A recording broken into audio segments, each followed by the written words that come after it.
My name is Kevin Jackwitz, and welcome to the Caged Match.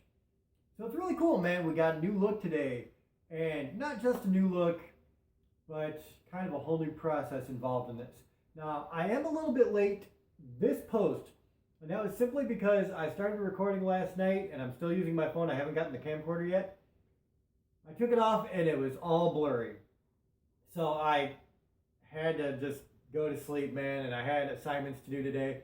So I woke up, did my assignments, and now I'm finally getting to the recording. So yes, I am late on this post, but shouldn't be that way from here on out. Unfortunately, my phone just kept getting blurry on me for some reason. So anyway, to the lecture at hand. WWE Raw, the season premiere, and the go-home show for Hell in a Cell. Was it good? Yes, I think it was.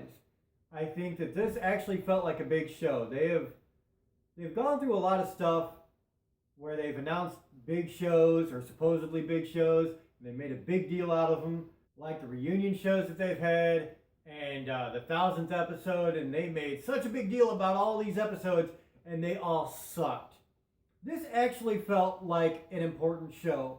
You had a new look for the stage setup. You had a lot of pyro going off during the episode. I mean, they tried to make it a real big deal, and the lineup for matches was pretty damn good too. So ladies and gentlemen, let's dig into this and see what made it so damn good. You start off right away with Rey Mysterio. Rey Mysterio's cutting a promo about how, he's got this number one contendership match with Seth Rollins tonight. And, he's got Dominic, his son, in the crowd. Dominic's in the first row. And he says he's going to win the title tonight. And then Brock Lesnar's music hits. And then you knew that match wasn't even going to happen. You just knew. So Brock Lesnar comes down to the ring, and I really think this was smart on a lot of different levels. It builds up, and it creates a mystery for this show. So what happens is Brock Lesnar snatches the microphone from Rey Mysterio, gives it to Paul Heyman. Rey Mysterio snatches the microphone from Paul Heyman, at which point Brock Lesnar just runs through Rey Mysterio. But he's not done there. He looks over at Dominic. He walks out of the ring, gets up right in front of his face, and looks like he's going to walk away for a second, and then just grabs him and bulldozes him over the barricade into the ringside area. And just completely demolishes both Rey Mysterio and Dominic the entire rest of the time. So it was a really cool moment. Like, we all know what wrestling is, and we've come to have certain expectations about it. But even though we know it's a storyline, like, I couldn't help but think, like, what a dick. Like, it really made Brock Lesnar a really good heel, a really big heel. But it also set up stuff. Personally, what I think is going to happen is, during the match on Friday with Kofi Kingston, Brock Lesnar is going to dominate until Rey Mysterio comes out and wears Brock Lesnar out, probably with a weapon. And that's kind of what I think they're going to go with. Which is like what I'm saying. I think they did a really good job. So after that, you have Sasha Banks comes out. Her match with Alexa Bliss is next. Becky Lynch comes out on commentary. And it was decent for what it was. There was a back and forth between Becky Lynch on the commentary table and Sasha in the ring. The end was kind of hokey. Sasha Banks says, "Hey, Bayley, come help me," something like that. Bayley's not even at ringside, but just throws Alexa Bliss off. And Sasha Banks gets the win there. So it was a little bit hunky on the finish, but Becky Lynch then comes down, starts wearing out Sasha Banks. And the only thing I'm going to say about that is, like, Sasha Banks, they brought her back. She's in a great position. She's a good heel. I wish they would give her some more solid wins. Like, she actually got the solid win over Alexa Bliss. But I feel like they could have done more throughout her return to make her look a lot stronger. I understand she's a heel. You wanted to try to do heel gimmicks. But give us one credible heel that isn't just pathetic. You know what I mean? Like, heel doesn't have to be somebody taking a cheap shot all the time. It could just be an asshole. But instead, you just give us all this cheap shit. So that is what it is. After that, you've got Charlie interviewing Seth Rollins. And of course, he's asking about The Fiend. Seth Rollins says, "Let's not worry about that right now. We'll deal with that when the time comes." He says Brock Lesnar, kind of took away the main event. So he's issuing an open challenge basically for the Universal Championship match. And says that he hopes that Rey Mysterio and Dominic's okay, it was a pretty cool segment all the way through. Gives you some intrigue for the main event. Rude and Ziggler versus Heavy Machinery are next. I really am not big on Heavy Machinery. I'm not. Otis is just big and goofy, and it is what it is. I mean, it's personal flavor, honestly. It was a decent match for what it was. Rude and Ziggler won, and I'm glad. And there you go. After that, you get Miz TV, and this is the start of the second hour. Miz TV, it was a little bit jerky because I think they were running overtime for the segment, is my guess. But Ric Flair is brought out first, then Hulk Hogan. Hulk Hogan starts talking up Ric Flair. Ric Flair kind of does his heel shtick, his old heel Flair shtick, which works. And it looked like, they were going to have a match for a second, but we all knew it wasn't going to happen. And then The Miz announces that these two are going to be co-captains at a event for Crown Jewel, which I fucking hate Crown Jewel. It is the one event of the year that you guarantee is going to be painfully obvious that WWE is just whoring themselves out for a big, big paycheck. Honestly, I don't think Crown Jewel has been very good yet. But with that, apparently Hogan and Flair are going to be captains for 5-man teams. They're going to face each other at Crown Jewel. So Hogan brings out Rollins, as if he doesn't have enough on his plate already, and he's going to captain Hogan's team. And then Flair was going to start introducing Randy Orton, but the music came up, and Randy Orton's music just cut Ric Flair off before he could even make the introduction. That's one reason I'm guessing that it was just kind of something to save time. So he comes out, and then Baron Corbin comes out right after him, and they both go after Seth Rollins. Rusev comes out after that and comes to Seth Rollins' aid. And so they both take out Baron Corbin and Randy Orton.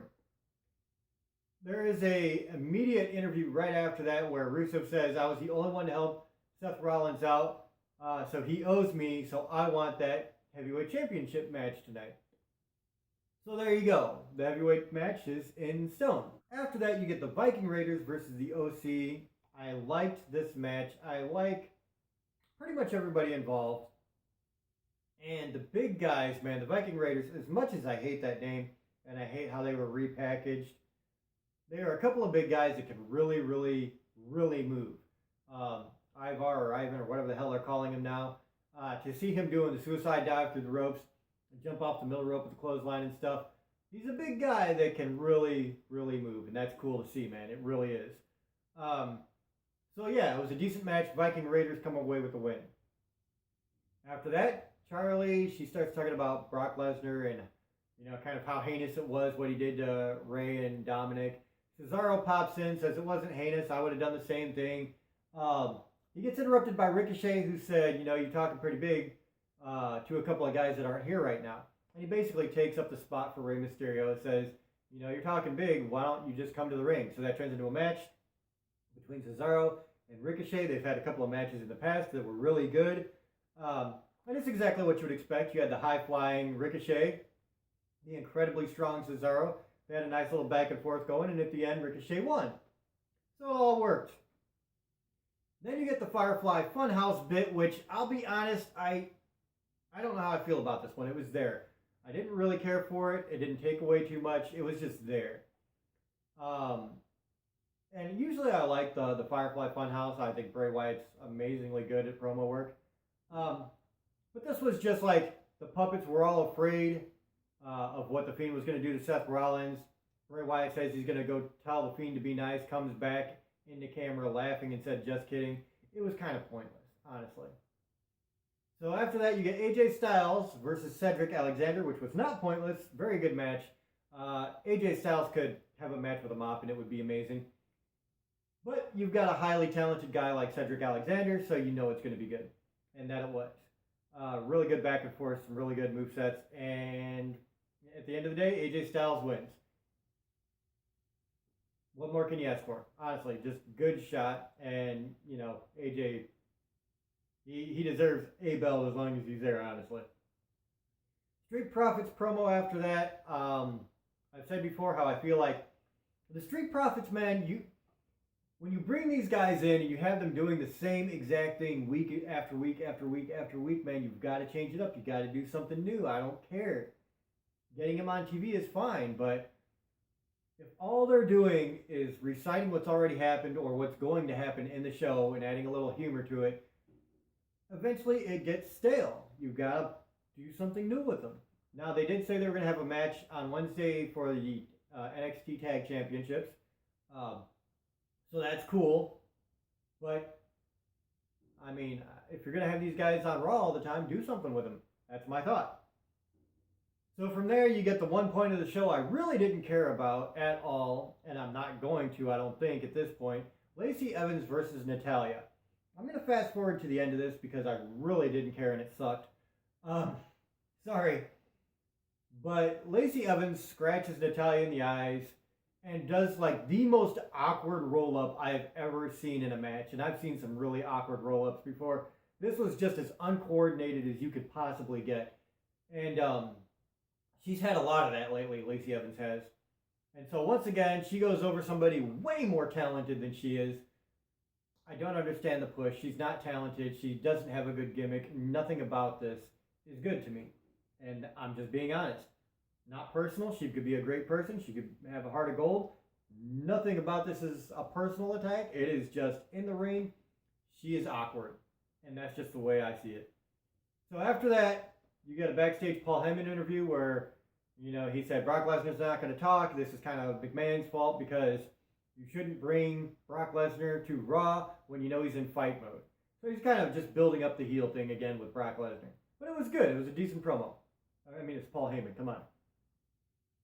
So after that, a really weird section where Charlie interviews Maria talking about Rusev. Maria says, come on, Charlie, you know Rusev isn't the baby's father.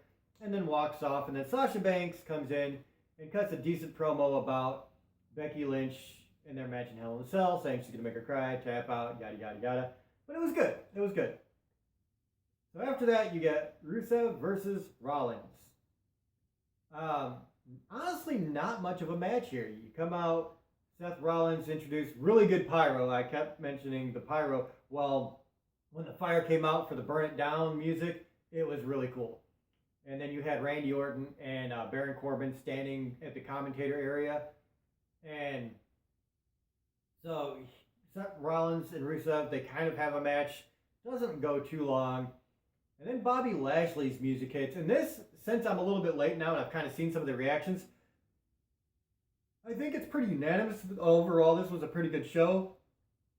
But pretty much nobody liked this part, which I honestly don't know that I had a big problem with. It's been overdone to death in WWE, but, you know, whatever. They've been rehashing storylines for 20 years. Bobby Lashley, he comes out and he goes to introduce somebody and nothing happens, and he does it like 3 more times, and then Lana comes out, goes right into Bobby Lashley's arms. They start kissing and just don't stop, and they're kissing for like ever, and Rusev is just there watching it. And you know, maybe they did go too long with the whole kissing bit, but honestly, at the end of the day, who cares? And so, you know, they've got the big distraction there. Seth Rollins is on the outside. The Fiend comes out. His music hits. He attacks Seth Rollins, and that's kind of where they cut it out. I think it went straight into Hell in a Cell with The Fiend and Seth Rollins. You kind of expected that. I mean, you got to have something there. So that was fine. But a lot of people had a problem with the Rusev, Bobby Lashley, Lana bit.